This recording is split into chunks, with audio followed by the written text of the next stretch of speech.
Okay, whenever you're ready. Hello, my name is ccicchelli, and today, aerial silks. Aerial silks in itself, the name does not yet capture the beauty or skill required for this particular art form. And yet, after the presentation, you'll learn not only what aerial silks is, but you'll learn the history, you'll learn how to rig your own aerial silk, and you'll also learn a few techniques as well. And if we have time at the end, you'll see a couple of moves also, just to give a better explanation of what some of these techniques look like. So let's talk about the history first. It's actually a very brief history. Aerial silks is a relatively new art form.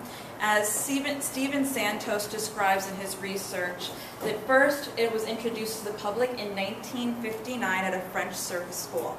A student bought a piece of fabric from a bazaar and decided to use it in her dance moves.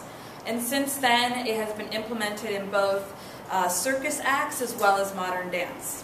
However, it wasn't until 1998 do we actually see aerial silks become popularized in Cirque du Soleil Prud'homme. And as you can see here, both Isabelle Chasse and Isabelle Vaudel are credited for elevating the sophistication of aerial silks, which you commonly see today in Cirque du Soleil type shows.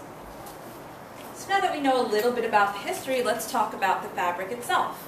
Aerial silks goes by many names, as you can see up there: tissues, ribbons, the list goes on, but they all pretty much mean the same thing. The fabric itself is actually not made of silks. It actually is made of tricot nylon, but the fibers can actually vary depending upon the stretchiness of the fabric.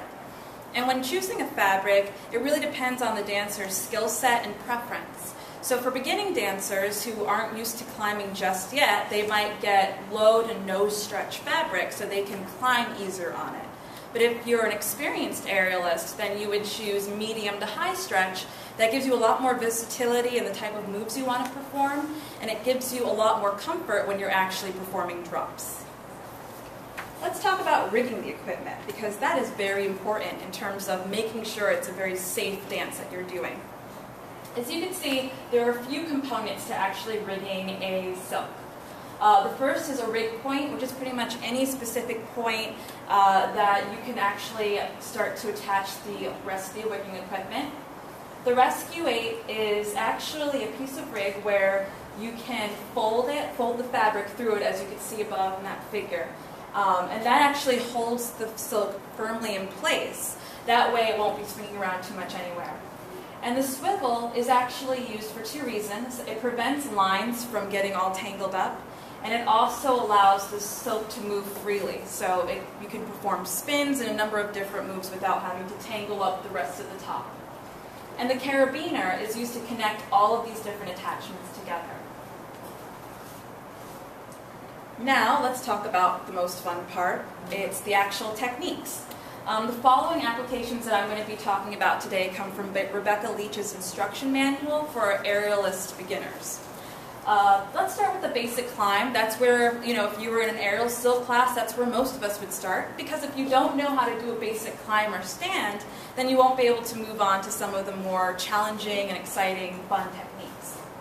So here, you can see the dancer is actually in a basic stand. It's actually when you wrap one of your feet around the fabric and you use your upper body strength as well as your legs to pull you up. And in order to keep climbing, you just repeat the process over and over again.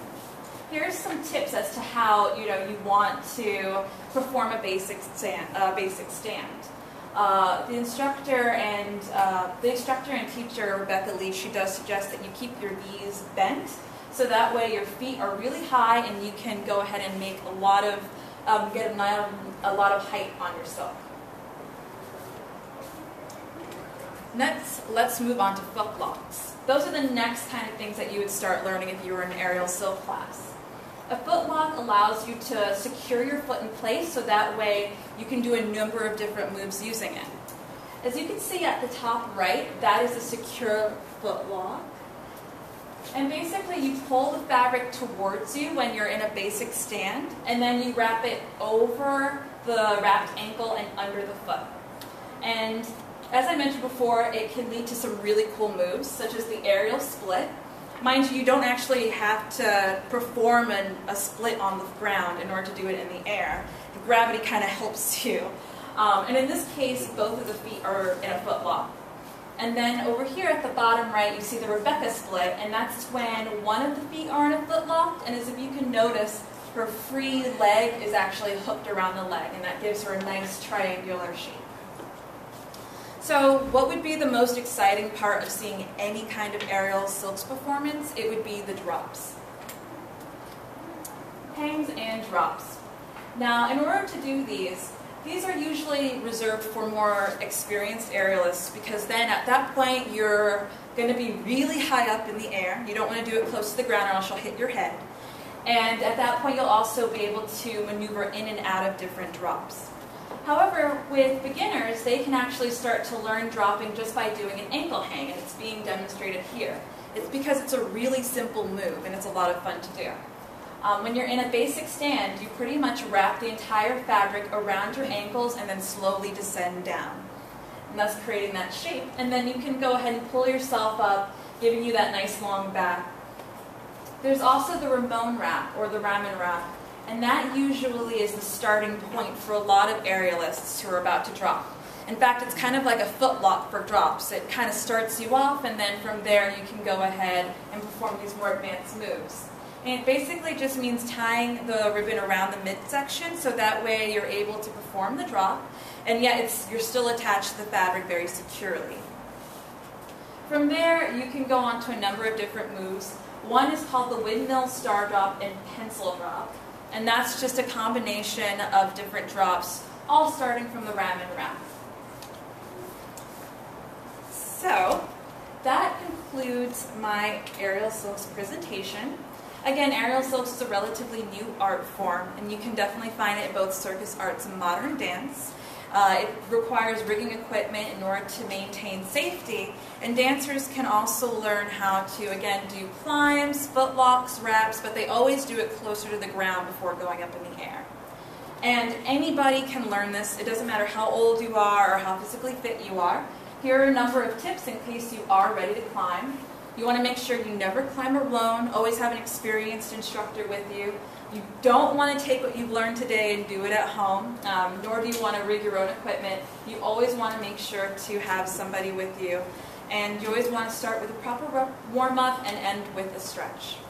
And that concludes. I thank you very much for listening.